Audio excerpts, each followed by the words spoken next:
The idea started because actually there are some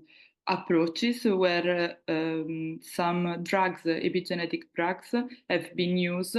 and show that when using, for instance, drug that leads to demethylation, this can lead to a re-expression of fetal hemoglobin, which is sufficient then to treat sickle cell disease patient. However, the drugs by itself are not really precise, of course, so we are not targeting a precise region, but they have a broad effect.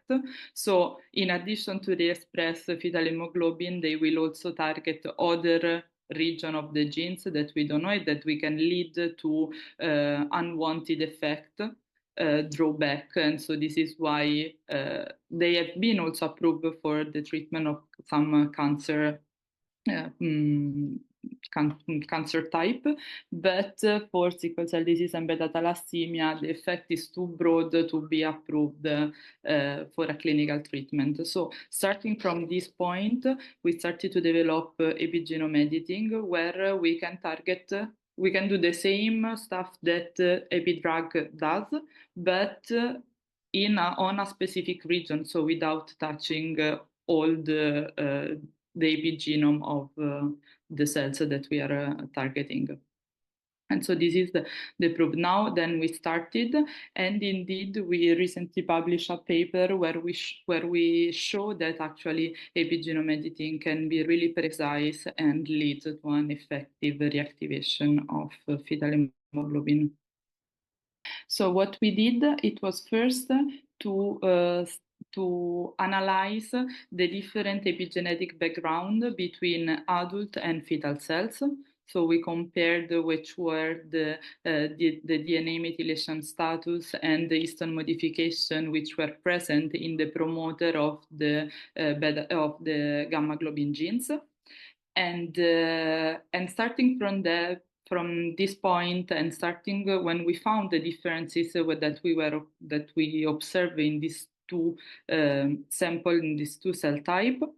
what we did, it was to design and to use epigenome editors that were already published, actually, which can target either the DNA modification or the histone modification, combine the two together, and modify the hematopoietic stem and progenitor cells that then were differentiated through the erythroid lineage up to red blood cells. And at that point, we measured gamma globin re-expression, fetal hemoglobin, and what we saw, it was indeed that we increased the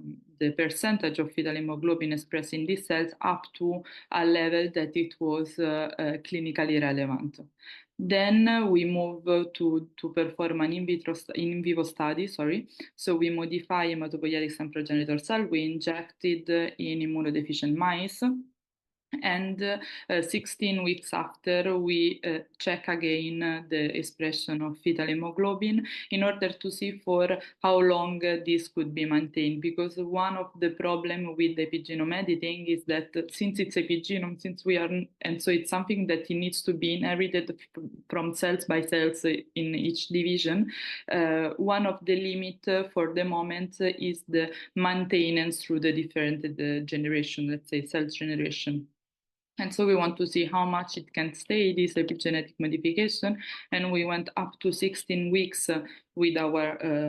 mice experiment, where we observed still an expression of fetal hemoglobin, which, however, it was reduced compared to the input cells.